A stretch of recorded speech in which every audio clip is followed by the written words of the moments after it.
From the time that I was very young, even as a small boy, I remember having a lot of fear and anxiety about money.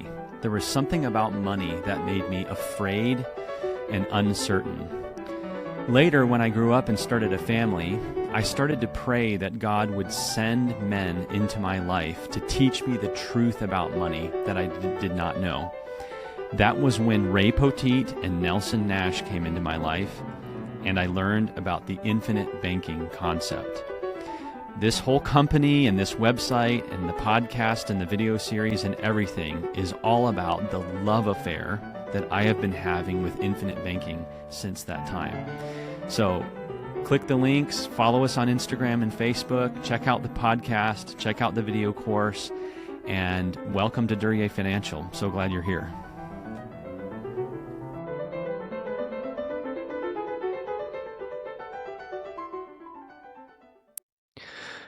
Hey guys, welcome back. Today, we're continuing with our review of Nelson's book, Becoming Your Own Banker. We're going to be doing pages 14, 15, and 16. So the parts about imagination and then the grocery store. Starting off with imagination, quote by Albert Einstein, "Imagination is more important than knowledge." Imagination is more important than knowledge. So one of the keys to infinite banking is imagining something to be different. The infinite banking concept is an exercise in imagination, reason, logic, and prophecy. So to start out, let's begin with the part about imagination. Then he tells a story about how a schoolboy came up with a genius way of solving a very complicated math problem very quickly. A legislator in some state tried to get the mathematical term pi changed from 3.1416 to 3.0 because it was too complicated and cumbersome. So Nelson is saying those demigods could not conceive that they were dealing with a fixed relationship that they could not change and no authority over. But therein lies the story of mankind since time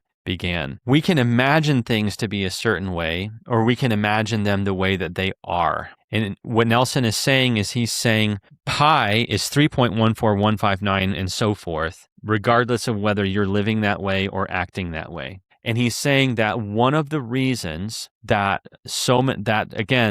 97% of the wealth is controlled by 3% of the people, and that's why so many people struggle with financial success and financial prosperity, financial abundance, is because we want to imagine things to be our way rather than living and imagining them the way that they actually are. And that's what infinite banking is all about. Infinite banking is not some kind of concept that Nelson invented in the 1980s. It's not something that didn't exist and then someone imagined it up or thought it up. These are principles that have always been there all along, and they describe how cash flow and business and wealth building actually work in the everyday world. If you go to our frequently asked questions on our website, and the question is, why do you use dividend-paying whole life insurance as the primary vehicle to become your own banker? And the answer is because that's what the banks use. I remember what Ray said. He said, I was following all the banks, and then in 2021, all the banks that I was watching doubled their life insurance. So I did too. I thought he was like, why did I do it? Because they did it. They've been doing banking longer than me, I'll just follow their strategy. So having the imagination to think differently. I hope that you're catching this from all these podcasts, that this really is about thinking differently. This is not about thinking anything the way that we have in the past. And it's not about rates of return.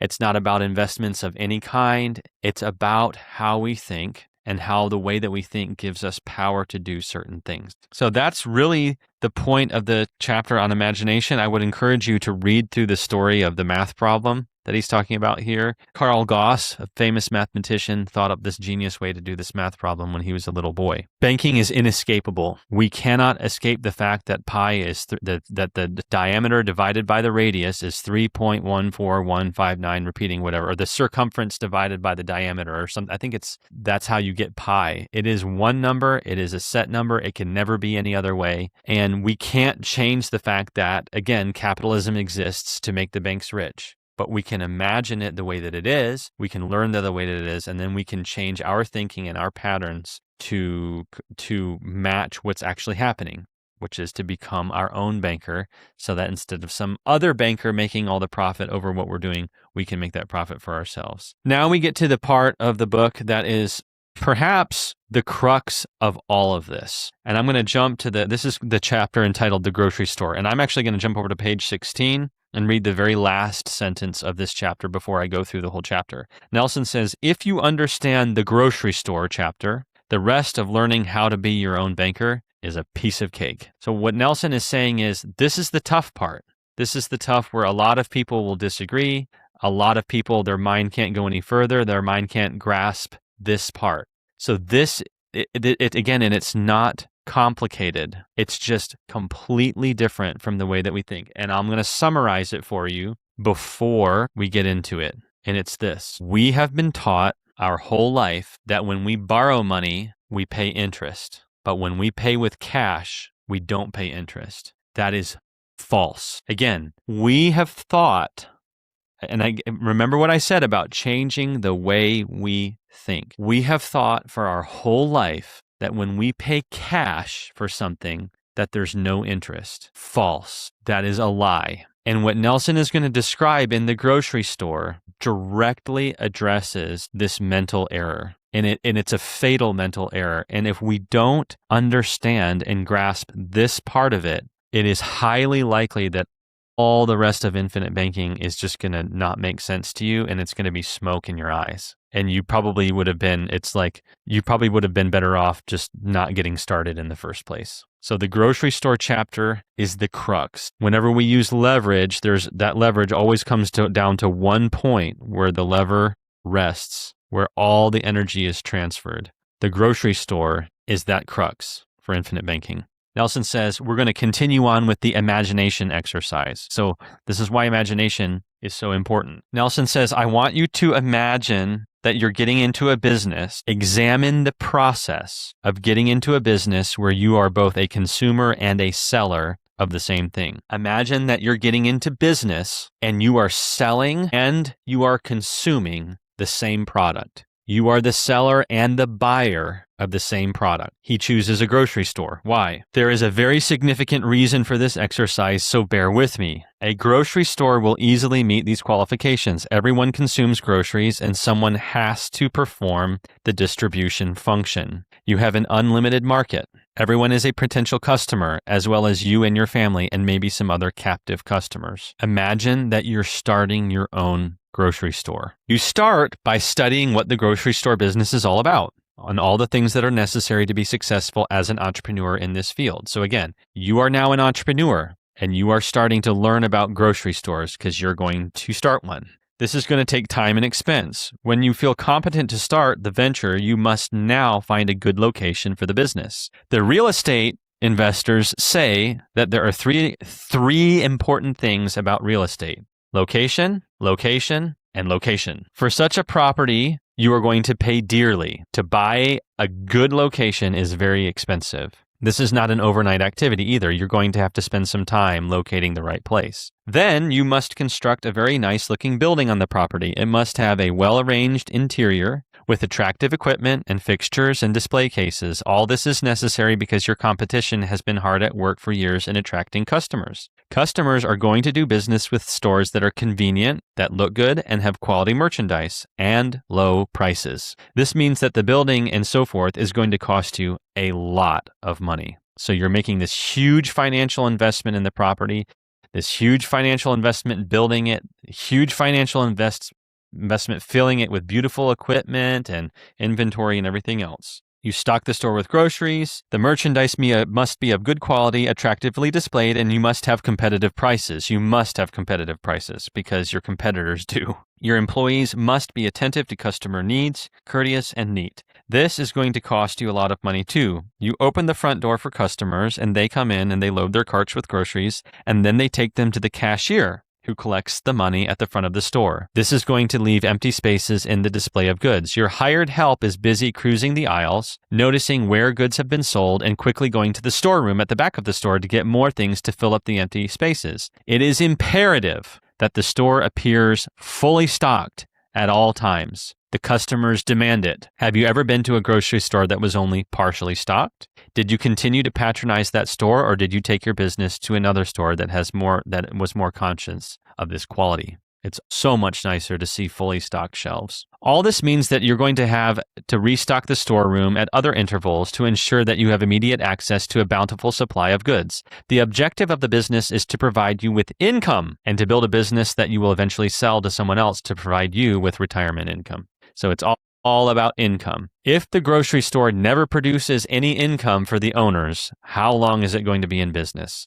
Not very long. Once you get all of this set up and the operation, and the difference between the back door and the front door is a very good living if you can turn the inventory enough times per year. If you sell a can of peas for 60 cents at the front door, you have to replace it at the back door at a cost of 57 cents. Most people find that to be a shocking revelation. Wait a minute, the grocery store is paying 57 cents and they're making 60 and their spread is 3 pennies? Yep, it's true. Remember when I said that the primary benefit of infinite banking is it changes how you think? So when I go into a store, let's say Scheels, I love Scheels. When I go into Scheels, before I found out about infinite banking, the only thing I cared about was how much does everything cost? And I'm looking at the price of everything and do they have what I want? And I was just a consumer. Now, when I go into Scheels, I think, who owns all this and how did they buy all this inventory and how did they get it shipped here? And, I'm looking at, okay, this box of federal 9mm ammunition is $35.95, but how much did they pay for it? And what's their spread? And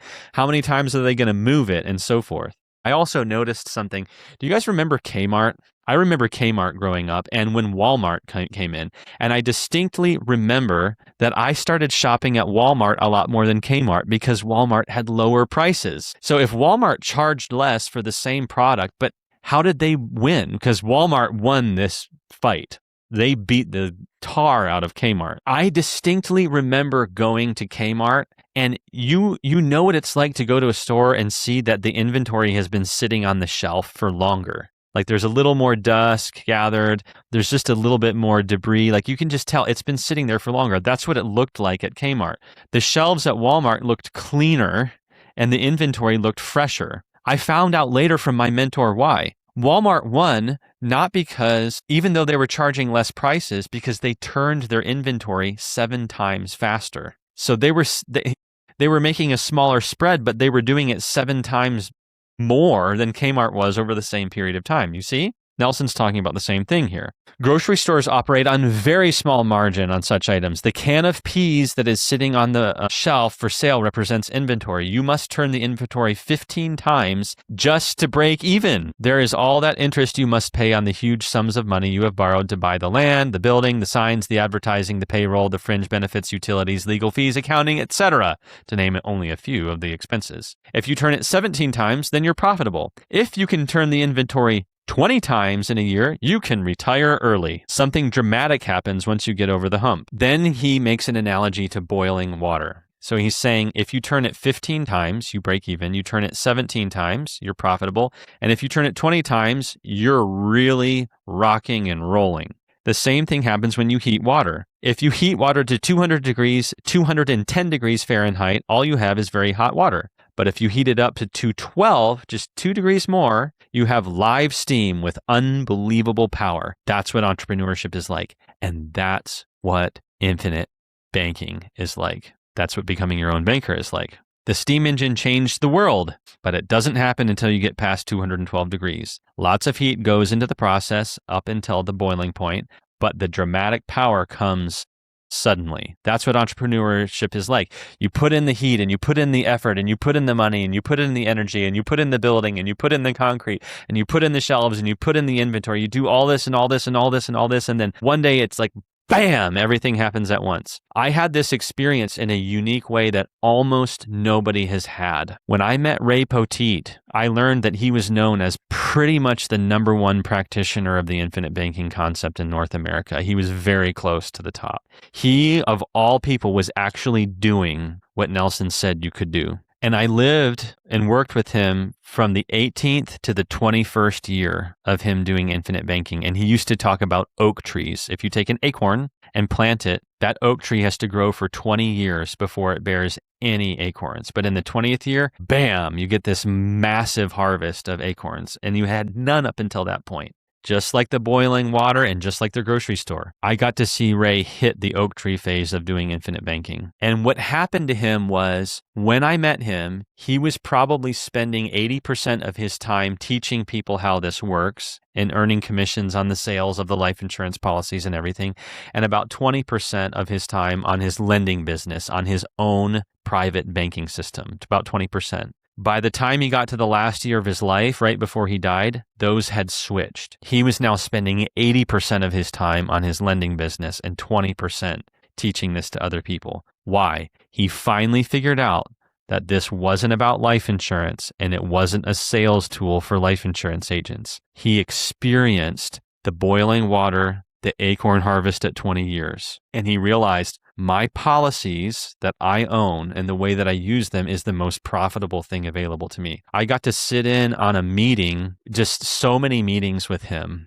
where I saw this truth come to light over and over and over and over again, more and more and more. And it was powerful and amazing to experience that transformation that happened in his life. And that's what Nelson is talking about. But we still haven't gotten to the crux of the matter. Remember, we have not been given a spirit of fear, but of love, courage, and of a sound mind. How do we conquer the human problems? How do we change our thinking to actually do this? Where's the crux of the issue? It's coming up right here. Thus far, the business looks pretty simple, but now we complicate the picture. He says, I'm going to assume that you're male. Now, not everybody that's watching this is going to be male, but he's like, I'm assuming you're male, married, and with children. Where is your wife going to shop for groceries? At your store or someone else's? Assuming that she chooses correctly and she shops at your store, she comes in the front door and she fills her cart with groceries. Here comes the complicated part. Please pay close attention. This point is critical and it requires scrupulous honesty. Out of which door is she likely to take the groceries? The front door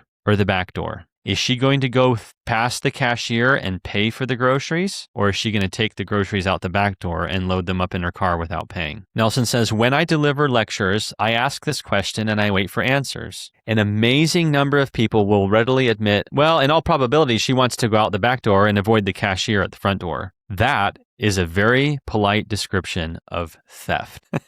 Probably more businesses have been destroyed or severely limited by this sort of behavior more than anything else. It is a feeling among owners and those related to him that this is our business and we can do anything we want to. We can make pi 3.0 if we want to. It's not 3.14159, it's 3.0. It's 3.14159 for everybody else, but for us, we own the business, it's 3.0. False, not true. You can't change the rules no matter what. The world is a certain way. I love when Dr. Jordan Peterson talks about this. He says, 30 years as a clinical psychologist, and the only thing that I really learned was this. No one ever gets away with anything ever, not even once. Every single person that came into my practice with a problem, we could trace something back to at some point they made a mistake and they thought they could bend the laws of reality with relationships or marriage or family or business or something. I can bend the rules and make up my own rules and it'll work for me. And it always snaps back. Every time the chickens always come home to roost. And this is a perfect example of this. And this is how banking works. And if we can understand this in relation to banking, then all of infinite banking makes sense. Unless this misunderstanding is curbed, the business is doomed. What is Nelson saying? If we don't understand this chapter, it doesn't matter how many life insurance policies we buy. It doesn't matter how much guts we have to make the premiums huge so that we have tons of cash value to finance all these things. If we can't learn the grocery store, our efforts to become our own banker are doomed.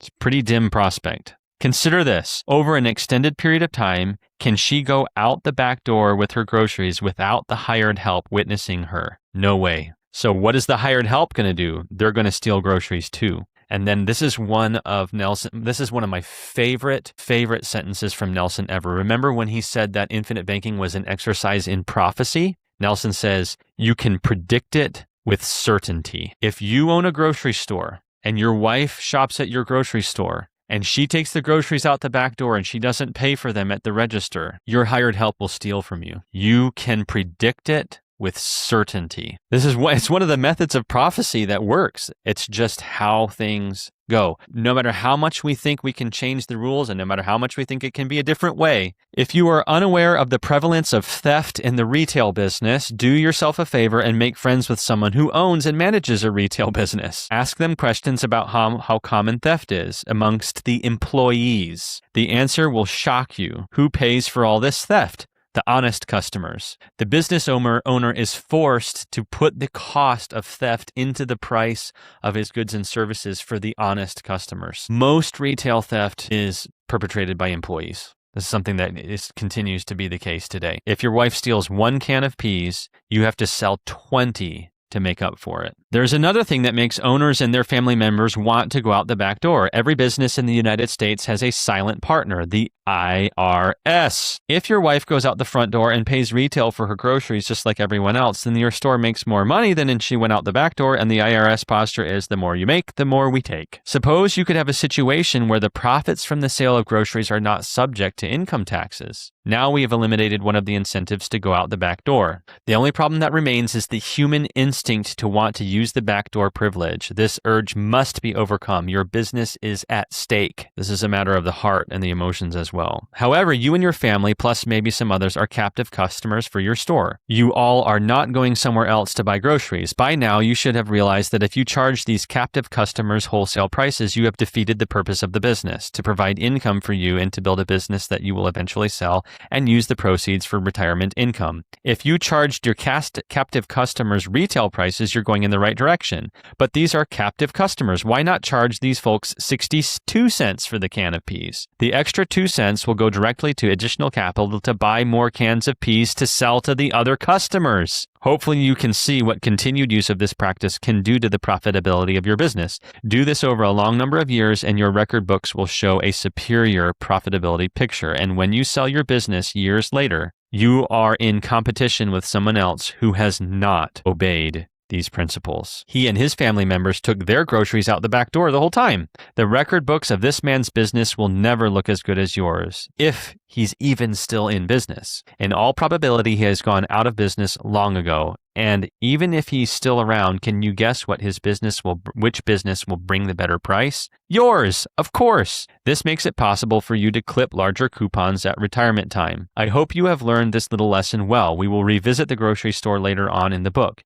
If you understand the grocery store, the rest of learning how to be your own banker is a piece of cake. Remember when I said we think that when we pay cash, there's no interest? This is how the grocery store applies to banking. And again, we're going to come back to this over and over again. When we finance anything, it doesn't matter if we finance a new car, a new home, a new investment, a new business, it doesn't matter what we're financing. If we pay, there's only 2 ways to pay, cash or credit. Your money or someone else's money. The crux of the infinite banking concept is that there is always a cost of capital, no matter what.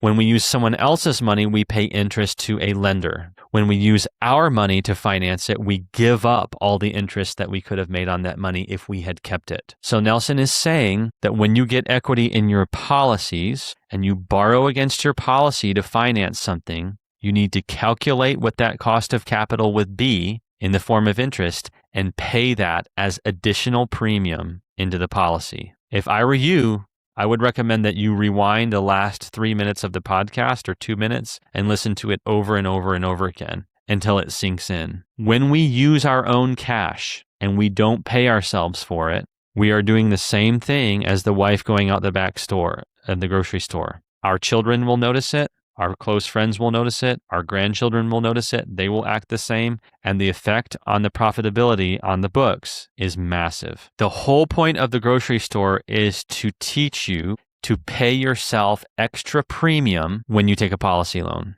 I'm going to say that one more time. The whole point of the grocery store is to recognize that the idea that we don't pay interest when we pay cash is false. The principles of economic value added, that there's always a cost of capital, whether we finance something with cash or with credit, and that in the infinite banking system, when you use a policy loan to finance something, we should calculate the cost of capital in the form of interest if we had borrowed that money from a bank, and pay that interest into the policy in the form of premium. Because if we had financed it some other way, that would have been a cost to us anyway. If we don't calculate it and capture it into the policy, it's gone and the world got it. The effect of doing this consistently, and I can't wait to get into for you to see the details in the video. I'm going to go into this with numbers in the video course. The effect of behaving this way as a matter of discipline and habit when we really understand it is crazy. I was watching the Brazil versus Scotland World Cup game the other day, and my friend and I were just marveling. The cardio that these guys have is unreal. To be able to run that far across a field that big with that much speed and endurance for that long. It's absurd. They didn't develop that kind of cardiovascular system in one day or 1 week or 1 month. They did it by consistently doing what they didn't feel like doing and what they didn't want to do over a very long period of time. Doing that with our banking system is the crux of the whole thing. And to be honest with you, I've been at this 10 years and I am still wrapping my mind around the grocery store, but I'm making myself obey it. One of my dreams is for my children and grandchildren to teach me this chapter better than I ever learned it for myself because they started thinking this way earlier in life. So that's the grocery store. It's an exercise in imagination. You can predict it with certainty. Talk to you next time.